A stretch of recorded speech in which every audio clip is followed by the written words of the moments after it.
Hey gang, Dave Marcus here, New York correspondent for the Federalist. I'm joined today by Inez Stepman, and we're going to talk a little bit about the relationship between the Tea Party and the current Trump movement or populist wing of the Republican Party. So thanks for being here, Inez. It's good to be here, Dave. Sorry I don't have my pack of cigarettes. I'd hand you one, but it doesn't work that way. Um, so um, I wrote a piece uh, last week in which I basically argued that if Mitch McConnell votes to convict, or even seems like he might vote to convict Trump in this impeachment trial, that's basically disqualifying for leadership. So that's not really the topic, but you commented on that in a somewhat funny way, saying, good luck with that. We tried that back in the Tea Party, and it didn't work out all that well. So can you just expand upon that a little bit? What was the Tea Party's issue with McConnell back in the day?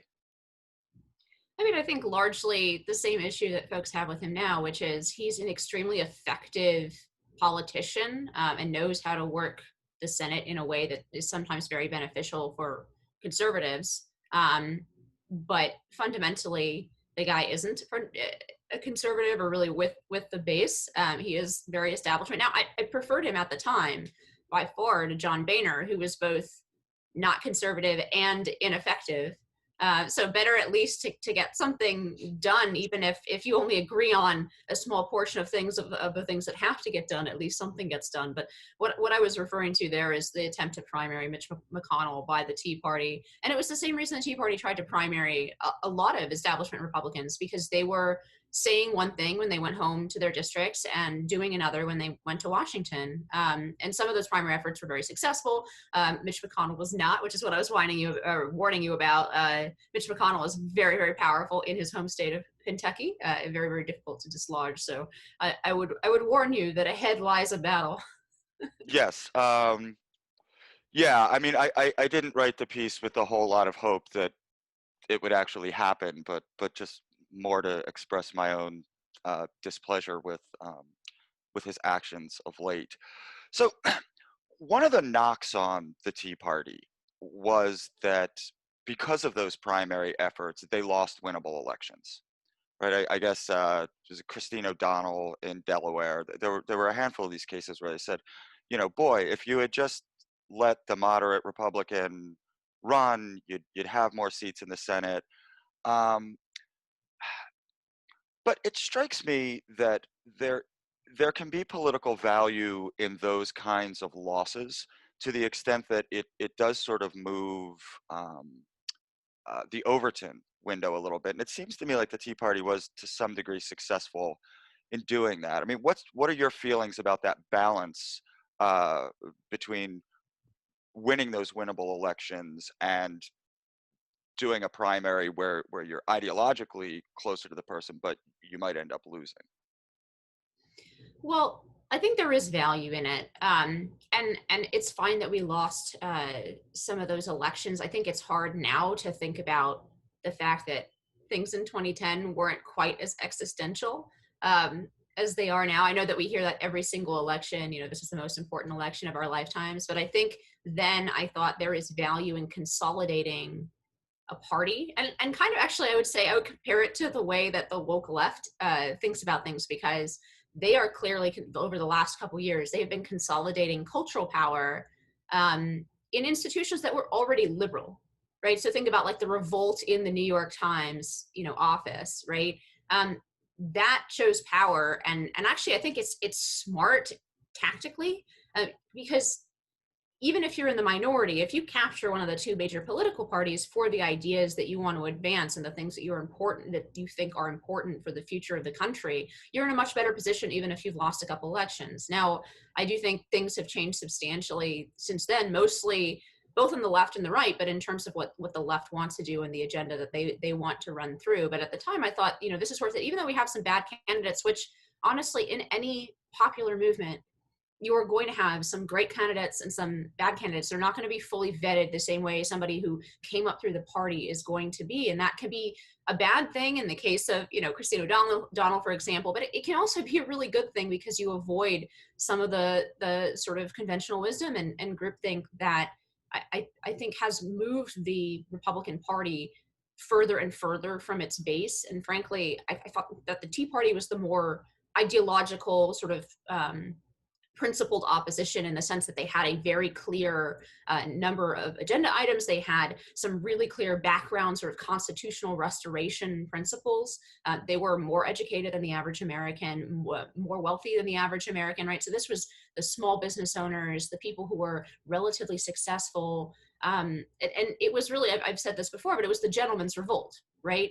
I think the Donald Trump's base, the MAGA base, is the ungentlemanly revolt of what happened when essentially the Tea Party, even though we elected some great people, essentially failed to really change the trajectory both of the Republican Party and the country. And I think a lot of people got fed up. I mean, the base has been fed up with the establishment of the Republican Party for decades. And you cannot, in a democracy, permanently keep going like that, right? You cannot keep going with contempt for the people who put you into office and vote you into office and do something different when you go there than when you return home to your district to rile up your base.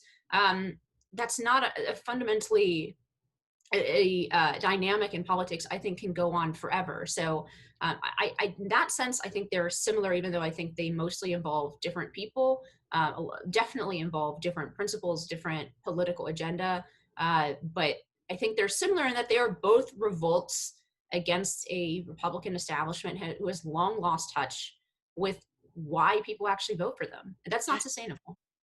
Do you think that this goes back to arguably a flaw in the foundations of movement conservatism when you look back at Buckley and his kind of rhetoric where he would say, let's elect the most electable conservative, or let's stand athwart history and say stop.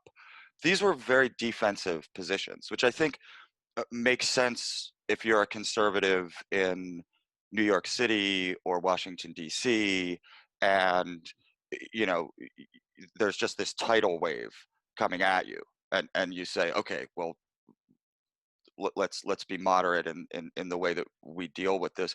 Perhaps it makes less sense in places like the Rust Belt, places like Tennessee.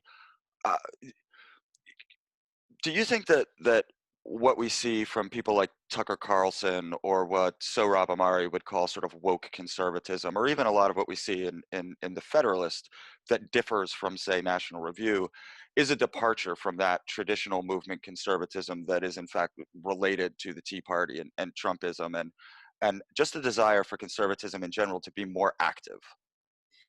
I think it's hard to call the Tea Party not active. I think it's just a difference of sort of conservative restoration versus, in some ways, a I don't want to say post-conservative, but post sort of Kirkian or Burkean conservatism that is not afraid to append norms. And I think that comes from a really simple realization, which is all the institutions are owned by the opposition, right? With the exception of the US military, at least so far, all cultural and governmental institutions are run by the left. And a conservatism in that environment that accepts sort of a conservation or slow change mentality is simply conserving the left of 10 years ago. And I think that's a frustrating thing to a lot of people, in America, is that the right seems just to tag behind the left by 10 years saying, whoa, slow down.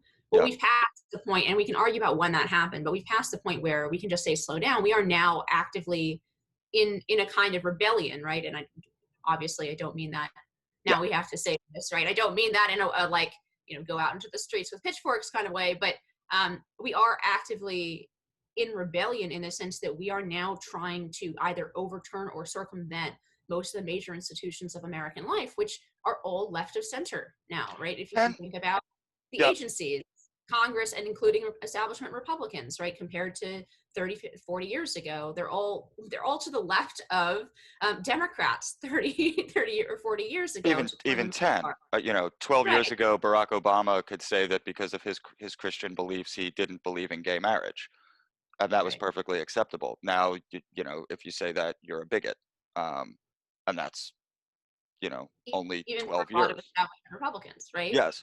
So, Yeah. but let me take us out on this. What do you think are the prospects of success for McConnell in what appears to be his effort to turn back the clock to the point where people like him and sort of his ilk are able to maintain control of the party, even though they are so out of step with clearly a majority, probably a pretty large majority of their voting base? Well, two things. The possibility of turning back the clock is virtually non-existent. And as I think I tweeted the other day, right? The problem with return to normalcy is that normalcy brought us here. There are deep problems within the American body politic that are not going to be solved by this kind of faux. And that's really what I thought of when Biden made his inauguration speech, which was a fine speech by all accounts, but it sounded like something out of a different era, right? It didn't really connect with, I think, where people are in this country. So in answer to your first question, I think basically no. I don't think it's possible to turn back the clock. I think we only have to look at how to manage, these various forces on the left and the right, how to realign coalitions, what sort of groups of people, groups of voters are going to go into one party or the other. I think we're in the middle of a realignment. I think that was almost cliche at this point to say we're in a realignment. Both parties are in a realignment.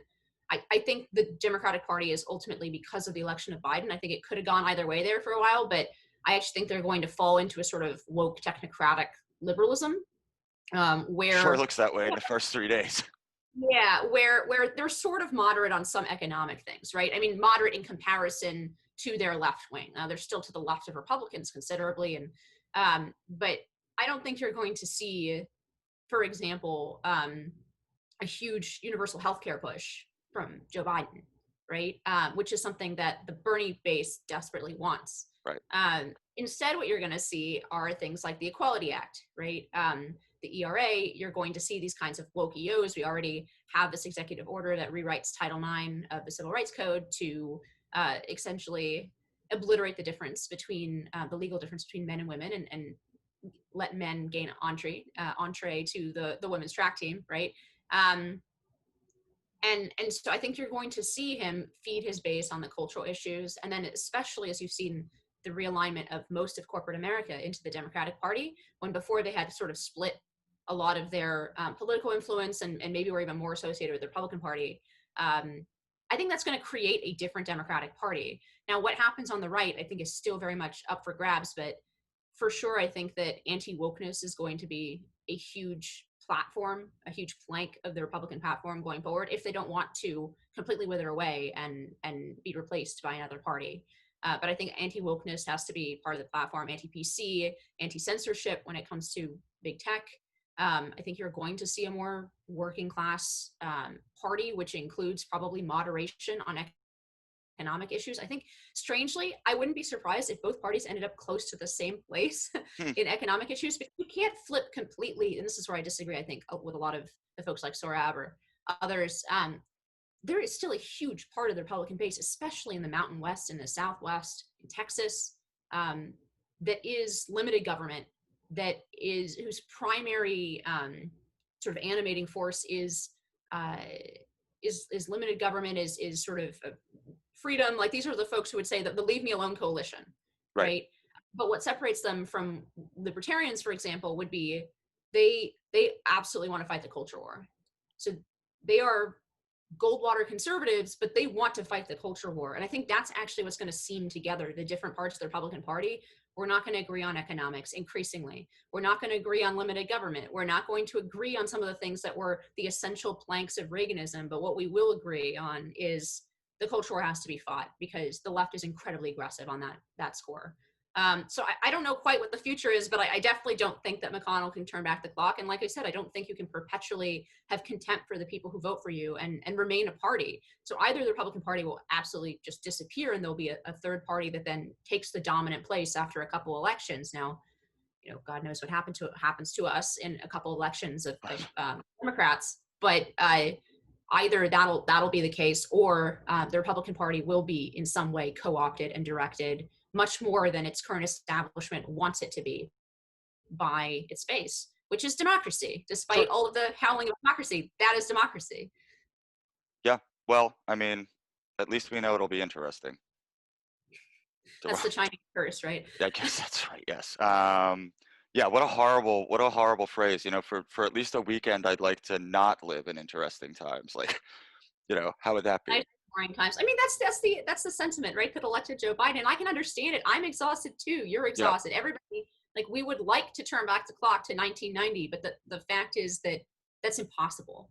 Yeah. Sadly. By the way, that's why impeachment is such a bad idea, and removal from office. I guess he has been impeached, but removal from office after he's been removed from office by the electoral process. Because right now, even though I do think we're going to be experiencing a lot of interesting times and a lot of change, I do think the temperature needs to come down a little bit. Yep. And the left isn't going to do that for sure. I mean, that's not what these EOs are. It's not the message that EOs are sending, no matter how many times Biden says unity in public. Right. But I do think that it would be good to turn down the temperature a little bit and to think more clearly about what our options are going forward, and how we can, if not turn back the clock, at least win some important cultural victories that will, protect our way of life. And I think that's really the project in front of the Republican Party right now. I agree. Thanks so much for joining us today. This is really interesting. Thanks for having me. Okay.